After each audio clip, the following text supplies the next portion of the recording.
ụtụtụ ọma nọ ụmụ ọdịnala Igbo. Aga m bụkwa onye nke gị, Eze-Ana Ugochi tubelu na Oraifite, nwa Adama anyị na-agbụ alụ. A sị nkachite agwụ nkwọ kwọtara anyị ihe ọma. Anyị ga-ejere obodo n'ala obodo. A sị m onye chụwa anyị ya daa.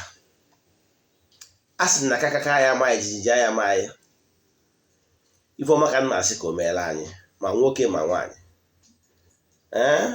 Anyị ga-adị ka echi na echi adị agwụ agwụ. Anyị gbuo n'ihu anyị ebute mma, anyị gbuo n'azụ ebute mma, anyị gbuo n'aka nri anyị ebute mma, anyị gbuo n'aka ebe anyị ebute mma. A sị m ihe ọma na-eme na be ndị ọzọ ya mee na be anyị. A sị m ihe ọma dị n'elu ya dara anyị na ọdịnala ya pụrụ anyị ome. A sị m onye fụrụ anyị lụta nwa ya nwụrụ anwụ na ọzọ ya anwụ. A sị m ebe belu ugobelu nke si ibi ebe na ya gosi ebe ọ ya ebe. Ọ bụrụ na o gosiri ebe ọ ya ebe, a sị m kwukwa ya ọhịa nkwu. Ise. Abụ m Eze-Ana Ugochi tubelu. Echiri m ọzọ Eze-Ana. Abụ m nnukwu onye nchụaja na Ugochi tubelu na tempụl nke dị na Oraifite. Abụ dibịa. Anyị na-agba afa miri emi lụkwazi ọrụ mmụọ dị iche iche. Abụ m onye mgbasa ozi ọdịnala Igbo. My mission is to help people live better life. Agwa m ndị mmadụ nata akwa na ọdịnala Igbo. Igbo amaka. Ọdịnala Igbo bụ ụzọ ndụ. Nke bụ eziokwu na ọ bụrụ na ịnata n'ọdịnala Igbo, fear will stop.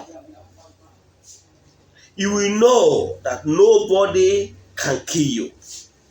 Yes, fear is a terrible thing. Kpata na akwụkwọ ndị ọbịa, ije na akwụkwọ ndị ọbịa, ụka ọbịa, bido na Old Testament to New Testament, e kwuru fear not 365 places. Meaning that Chukwu okike chọrọ ịgwa gị na you should not fear. Fear is negative energy. Fear is one of the things that normally weigh people down.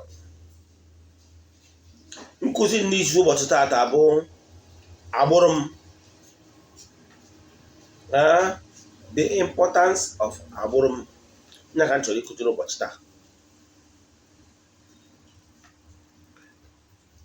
Isiokwu n'ụbọchị taata wụwe inweta vidiyo a tụsara ya ndị ọzọ, maka na ihe ọma mere ofu onye ama ezu.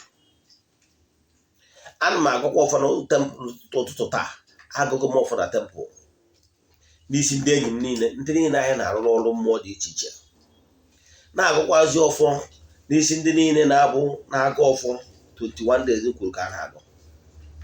Ndị nọ n'anị mmadụ anọrọ n'ala Igbo, ndị seti maọbụ ndị nọ n'ala Igbo mana ha famili ha dụrọ conducive na ọfọ ha nwa ịdọ ana ngwu dịka wee kwuru ka nwoke si akwụ. Agwa m gị etu ị ga-esi wee seti ọlta ma ọ bụrụ na ibi n'anị mmadụ. Ị ghọtara ya? Ebe ị ga-anọ na-ekwubi okwu ka ọ maka mewere gị, maka na ada ụka ibe ọ na-agụkwa n'akwa. Akọwago m ndị jee wọchịa vidio m ndị mmelụ nkọwara gbasara ulu ọbalụ. Denụ wee nagọkwa ọfọ maka ndị niile na-awa ebe ọbụla ha nọrọ, ha echewe ihu na isi wee lụta Ugochi tubelu na tempụl, wee na-ayọ ka ha keta oke na ọfọ na aja niile anyị na-achụ kwa ụbọchị na ya bụ tempụl. Ndị dị etu a ka m na-asịkwa maka meela ha. Ana m agọ ha ọfọ, na-agọkwazi ọfọ n'isi ndị enyi anyị niile, ndị kụrụ mmụọ anyị ji alụ ọrụ mbamba, ndị enyi anyị na-egburu mmụọ anyị ji alụ ọrụ na tempụl mbamba. Anyị na-agọrọ ọfụfụ, anyị gụgụrụ ọfọ taa. Na-agụkwa ọfọ n'isi ndị niile na-agba mbọ maka ego ka ifeọma na-emerefa. A sị na ifeọma ga-eruo n'aka, na nwoke ga na-afụ n'anya, nwaanyị ga na-afụ n'anya. Ihe ọbụla unu na-eme wee na-emeta ego na ọ ga-akwụ ụnụ ụgwọ, na ego ga-abịara ụnụ. Ndị na-azụ ahịa n'afịa ụnụ ga-agazi, ndị na-arụ ọrụ n'ọrụ ụnụ ga-agazi. Etu a ka m si agụ ya na taa bụ nkwụ ụnụ ya bịa na mmezu. Gọkwazi ọfọ n'isi ndị na-agbanyecha vidiyo atụsara ya ndị ọzọ. A sị m na ụnụ ga-adị ka echi, maka na echi adị agwụ agwụ. Ise. Abịa n'ụbọchị taa dịka m kwuru n'isiokwu nke ụbọchị taa. N'isiokwu nke ụbọchị taa bụ gịnị bụ Agburum? ka nkọwa Agburum nke a part 2 enwere vidio ebe m kọwalụ n'ọnwa ole ma ole gara aga ihe Agburum pụtara, mana ka nnachiwe obere azụ ka i wee nwee ike sonye. O nwere ụfọdụ ngwuru na-ahụ ọkụ, o nwere ụfọdụ ngwuru na-ahụ ọkụ. Ọ bụrụ na ebe a dọrọ ana ngwuru, agwa gị ihe ị kwesịrị ime ma ọ bụrụ na ịkpọtụgo chi gị, ihe ị ga-eme na ihe ejie na be nna gị na onwe gị mee ya. Agwagasịa gị ihe ị ga-eme, iruo ebe anwa imedue, mana ị ga-ebu ụzọ dọọ ana ngwuru, kpọtụọ chi onye ụwa gị, maka na chi bụ ụzọ, chi dị oke, gị na chi gị ga-akwụ. Maka na a sị na onye bụrụ chi ụzọ gbawa onwe ya n'ọsọ. So na ihe ọbụla nna eme n'ọdịnala Igbo, ihe amarịrị chi gị. Enwe ọkwụ mmadụ enwere ike ịbịa na tempụl ka rụọ ọrụ ọbụla ma ọ bụrụ na onye ahụ eburu ụzọ kpọtụọ chi ya. Wee kwuo gbasalụ ndị na-enwe ọgba aghara ịgbata onye bụ chi ha, ndị a na-azọ azọ. Wee si na ọbụla na-eje n'afa akpọ n'onye, jee ebe ọda akpọ n'onye ịghọrịra. O nwere ndị ọ dị etu a because na ha enwebero clear definition of onye bụ chi ha. Wee kwuo na ụdị ndị dị etu a na ihe ị ga-eme bụ ịbịa akpọtuo chi gị, chi onye ụwa gị, ma ọ bụ nwoke ma ọ bụ nwaanyị, ma ọ bụ mmiri ma ọ bụ arụsị, osi n'ikwu nna osi n'ikwu nna. Mgbe e bido gbuori ya anụ ugboro ahụ 3 4 5 ijezie n'afa onye nwe onye ụwa gị apụta amazụsi ya azọ. Ịghọtara ya? Because na mgbe ọbụla akpọtụrụ etu a, riri onye ụwa ga-abịa were oke. Instead of ịkpọ mmadụ afa kpọọ the wrong person, ọ ka mma na use this universal method. Mmecha wee makwa atụ sị gị, ọ bụrụ na nwa gị na-eje akwụkwọ, ewee kpaa afa nwa gị na skuulu, na-eme parents invite, kpaa aha nwa gị na skuulu, so onye bụ parents nwa ha gbagota n'elu ọta, ma ọ bụ onye bụ nna ya ha gbagota n'elu ọta, ọkwa ihe agbago maka na aha nwa gị ka bụ. Etu ha ka ọ dị na ife iri ya chi bụ ọrụ mmụọ. Akpọghara afa gị, kpọọ aha obodo gị, chi onye ụwa ga-agbarata bịa were oke. Ghọtara ya? Wee sị na ọ bụrụ na ime etu a ịkpọtụrụ chi gị, nke a bụ ihe mbụ na mbụ ị ga-eme asị onye ọdịnala. Ịkpọtụcha chi gị, wee sị gị na onye kpọtụrụ chi ya nwere ihe ụfọdụ ihe na ọdịnala ọ ya emewuru onwe ya without dibịa. Ịghọtara ya? Yes. Mgbe dị na mgbakara mbụ dibịa, ma dị honest enough, o nwere ụfọdụ ihe ị ga-emewu n'onwe gị. Echefukwala, o nwere ụfọdụ n'ime ụlọ nwere agwụ ya dị ike, nwere ike ụfọdụ ihe ọ ya kpatara ụfọdụ ndị mmadụ na ndị na-abịa na be m, ọ bụrụ onye bịa, ọ bụrụ na onye nwere agwụ, agwa m ihe ọ ga-eme, o jiri aka ya na-alụrụ onwe ya ụfọdụ ọrụ. Ịghọtara ya? Dibịa ga-alụrụ gị ọrụ ma ọ bụrụ na nke mbụ na ịnọ na ana mmadụ, nke ịbụa n'ọrụ ịma ugwu, nke ịtọ o nwere ike ọ bụrụ na ị nwere agwụ na agwụ ha adịrị ike, kọrọ onwe ndị agwụ ha dị very strong. Ịghọtara ya? Mana mgbaghara gị afafụ na iwu onye akpọrọ ọrụ, I will guide you ka ị were aka gị na-eme ya, nke ọ dọghị na-eme ya na-achake. Ịghọtara ya? I will very honest enough. Mana ọ bụrụ na ị bụ onye nọ na ana mmadụ, then ihe ọ pụtara na ihe emewu ya. Ịghọtara ya? Niile dị dibịa ga na-aba aka gị na-emere gị ụfọdụ ihe. Ịghọtara ya? Otu a ka ọ dị. Now, ọ bụrụ na ị nọ na ngwurube nna gị, na ngwurube nna gị bụ ngwuru na-ahụ ọkụ, lụtakwa na ngwara na ọ bụrụ na ị nwere ebe ị dọrọ ana, ọnya ka a na-akpọ family altar, ebe a dọrọ ana ngwuru, ọ nwoke na-adọ ana ngwuru, o nwere dibịa ya adọrọghị ana ngwuru. Ịghọtara ya? Mgbe ị chọrọ ịdọ ana ngwuru dịka nwoke onye Igbo nọ na ngwurube nna ya, ịma na ngwuru a n'ọgwụ bụ isi, na ngwuru a dị azụ ya azọ, n'ebe ị ga-eji aka dọọ ana ngwuru adụ, nwere onye ya ekwupie m. Ịghọtara ya? Ma ọ nọ n'ihe nketa gị, gị were nnekwu ọkụkọ, iwere ọjị, were nzu, were edo. O nwere n'ebe nkọwara vidio nkọwara etu ị ga-esi wee mie, mana ọ bụrụ na ị chọrọ imienụ, agwa m gị etu ị ga-esi wee ji wee dọtụọ ana ngwuru. Ebe a wee ebe ị ga na-eji ọjị ya na-aga ọfụ kwa ụbọchị kwa ụbọchị. Ịghọtara ya? Mmadụ chọọ ọnwa okwu ma ọ na o nwere ihe na-emere ihe dị ka o si wee dị, were ọjị jewe n'ebe ị dọrọ ana, ya kpekuo ndị ana na ana bụ isi mmụọ. mmadụ na-agwọgodoro ọgwụ ma ọ na-echere ya ajọ echiche. Onye ahụ a na-azụ ụkwụ n'elu nọ n'ala ka ọ na-azụ ụkwụ, dibịa gwọrọ ya ọgwụ n'ala ka ọ na-azụ ụkwụ. Jebe n'ihu ala ijekọsachara ala, iwere ọjị ngọcha ọjị iwechi ala niile anya ọjị ya jide aka ya wazuo ọjị ijiri ebe mkpesarụ mana kọmplen ịwanye ya wee ịgọchi ọnya nwa ọjị kwuchie etu o si gwute gị na mmadụ na-anara oke gị jedebe n'ihu ala. O nwezie anụ ma ọwụ ọfụ ị ga-agọrọ ya ma ọ bụ ihe mmanya ihe enyecha ihe niile ahapụzie ka na je n'ọrụ ịghọtara ya. Mana ọ bụrụ na ngwurube nna gị ewu ngwuru na-ahụ ọkụ maka n'ihi na enwere ike ọ bụrụ na ngwuru nna gị ewu ngwuru ebe emebiri ọfọ, ngwuru ebe emebiri ọdụ ọmụmụ, ngwuru ebe emebiri mmụọ dị iche iche nọ na ngwuru ogwugwu ngwu rest of them, ngwuru ebe emere ọtọnọ dị iche iche, ngwuru ebe emebiri nwa ọkpụ, ngwuru ebe emebiri nwaanyị bịara ije di rest of them. O nwere ngwuru mewu nwaanyị bịara ije di, nwaanyị a wee tie ọfọ n'ala wee sị na mmewu wee mewuru ya na nwa nwoke ama ebe akwa. O nwere ike ọ bụrụ onye emewuru na ngwuru ahụ out of carelessness, nwa ya nwoke wee nwụọ, o wee tie aka n'ala wee sị na nwa nwoke akwa nwa nwoke anyị ebe na ngwuru a abịa na ngwuru a na-amụ nwaanyị nwaanyị ịghọtara ya. And ịma the consequence of ngwuru a na-amụ nwaanyị nwaanyị na ihe ọ pụtara n'ọrụ nsachapụ izuru lumi ịghọtara ya. Nsachapụ na-abịa nke onwe oge ọ yeru ama enwezi nwoke na ya bụ ngwuru. O nwere ngwuru na-ahụ ọkụ, ị na-akọ ọkụ ị na-asị na ngwuru be nna gị a na ọ ma ahụ ugwu n'ọkụ na ọ ma achụ ugwu n'oyi, ị na-aga ụfọ lụtakwa na ohi ọbụla i kwuru n'ọnụ ka mmụọ na-anụ. Ngwurube nna gị o nwere ike na obi ụnụ ebe emebiri ọfọ mebie ihe niile dị iche iche. Ọ bụrụ na ọ nwere onye ofu nkanka mmadụ ji ekpọta ofu nkanka mmadụ ọ bịa mee ọtọ n'ọnụ obi ụnụ, mebie obi ụnụ, mebie ọdụ ọmụ, mebie ihe niile ịbịa mechiri ya azụ. Ka m gwa wepụ ihe, ngwurube nna m, my grandfather was a great man. O chiri ọzọ chi ụdị ọzọ anyị na-echi ọzọ Eze-Ana Eze-Ana Ugochi aha ya. Ọ a great personality. Mgbe o bichara ndị a wee nwụọ n'obi anyị, then ụmụ ya ndị na-eto ntezi maka na ejebere ụka wee mebie ma ọdụ ọmụmụ ma ihe niile dị na ngwuru, emebikwuru ọfọ. Gịnị ka m mere? Ozugbo m bidoro ọdịnala kpọtụchachi m ihe izi mmere owu ije wachi ọfọ my ancestors. All great ọfọ ka ọ bụ. Ọfọ a bụ ọfọ nnukwu nna m nyere nna m n'aka. Nna m duto na ọ na-eju ka je tụfuo ya ịghọtara ya.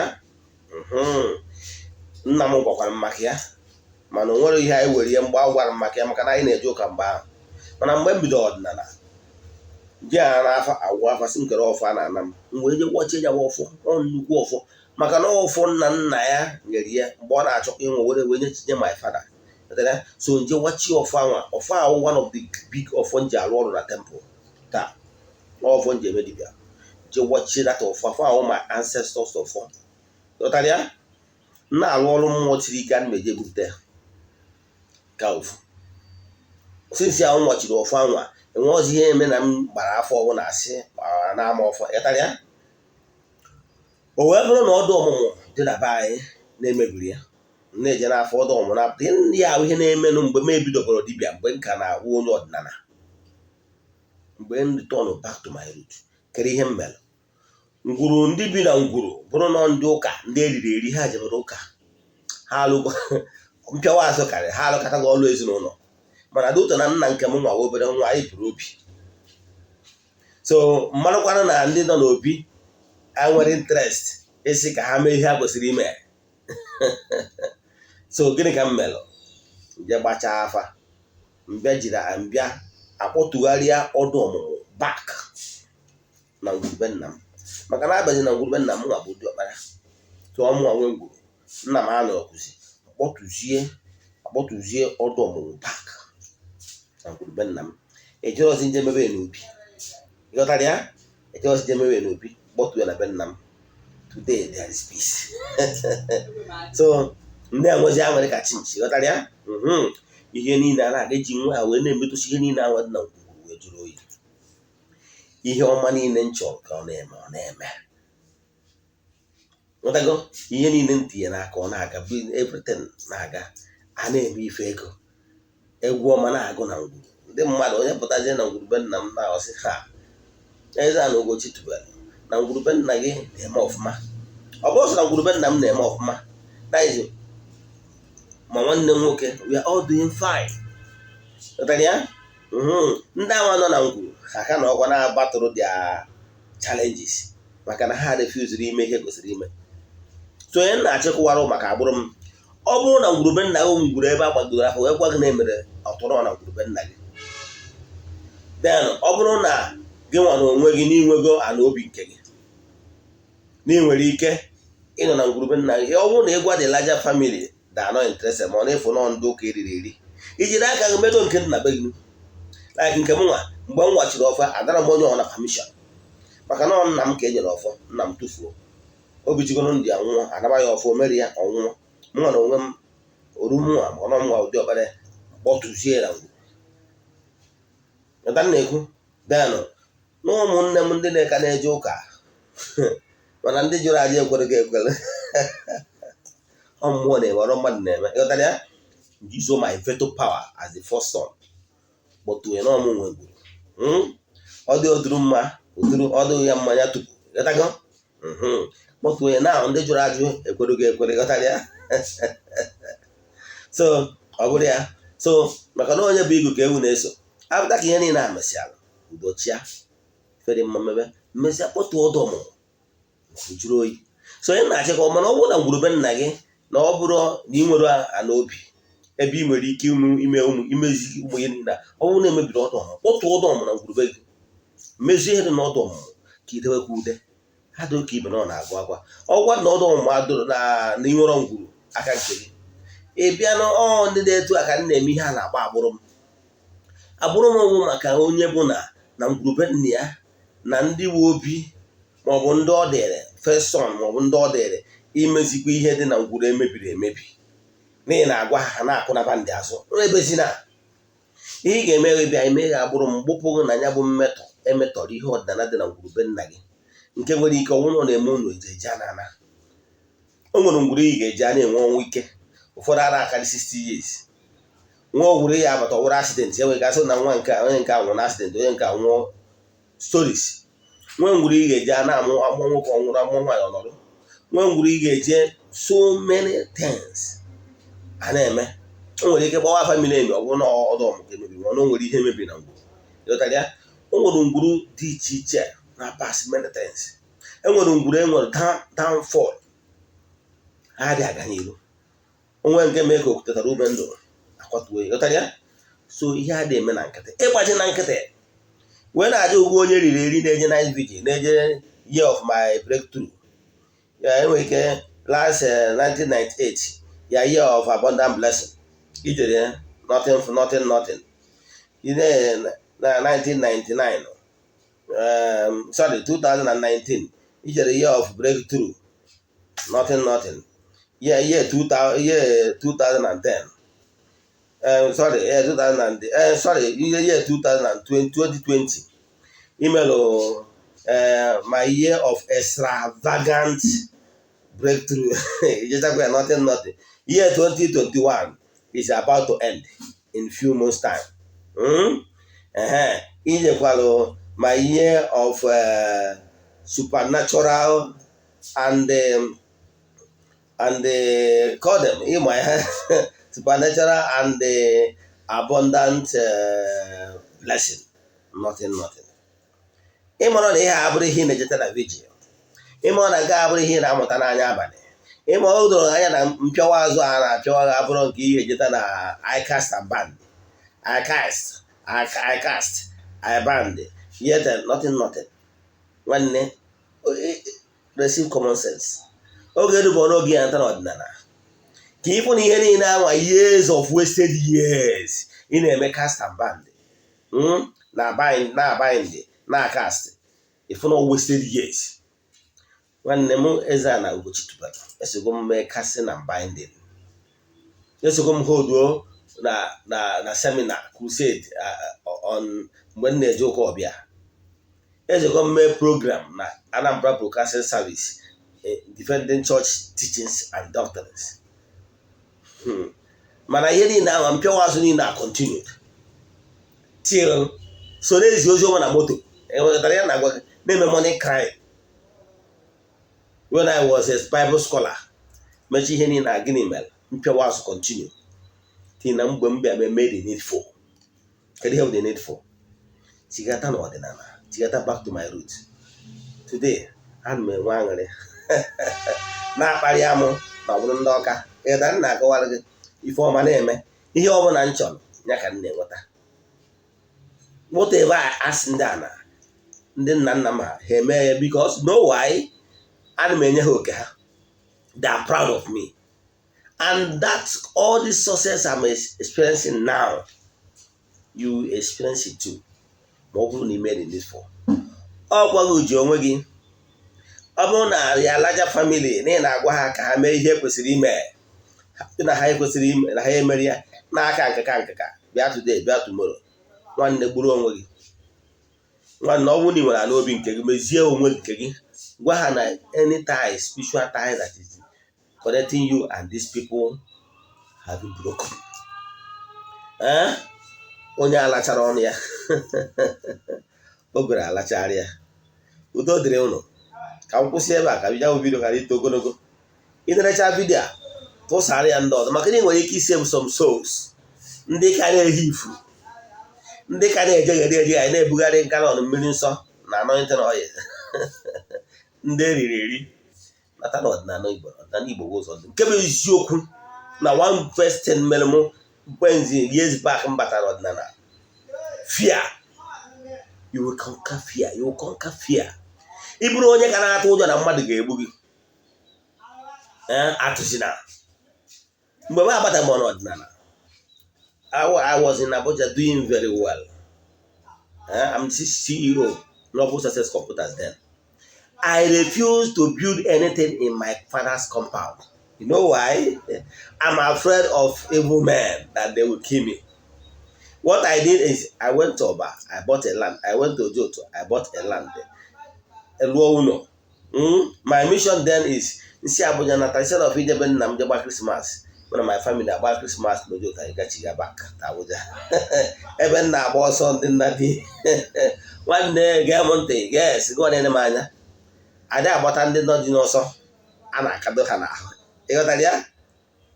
Ọ bụrụ na ịpụta hazi ihe dị n'ụzọ gị gị na ndị a na-akwụrụ medo gị na chi ga-akwụrụ nwanne dibịa na-agba otu onye sị ka o gboo ike ọ dị n'elu ọrụ na ka ọ na-azụ ụkwụ ịma ọ na-asị na onye bụrụ chi ụzọ gbagbuo onwe ya n'ọsọ.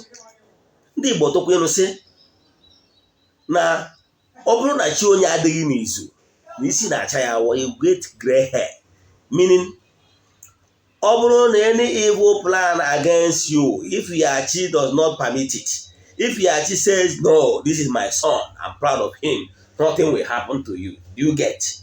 But ọ bụrụ na ya chi say this my son is an idiot, deal with him. One day your enemies will flog you and deal with you mercilessly. You got that? Yeah? Mana imeta chi gị mma ihe onye ilo na-eme na nkịtị mgbanwa ụja na fia na ọ bụ nna nka nọ gwa igwe ilo. Ịghọtara ya? Onye chọọ pịawa azụ apịawa ya azụ. Ọ bụrụ m ya apịawa azụ mana ndị afụrụ anya ịghọtara ya apịawa ya azụ ọfụ n'anya na abụ. Mezi ihe dị n'ụzọ gị ka gị na chi gị na ya ancestors kwuru ka ha bụrụ ndị nchekwa gị. Ihe a ga-eji na-echekwa gị bụ na ị na-enye ha maka na onye kene Sọnị ekene ya gazienụ n'ọfọ.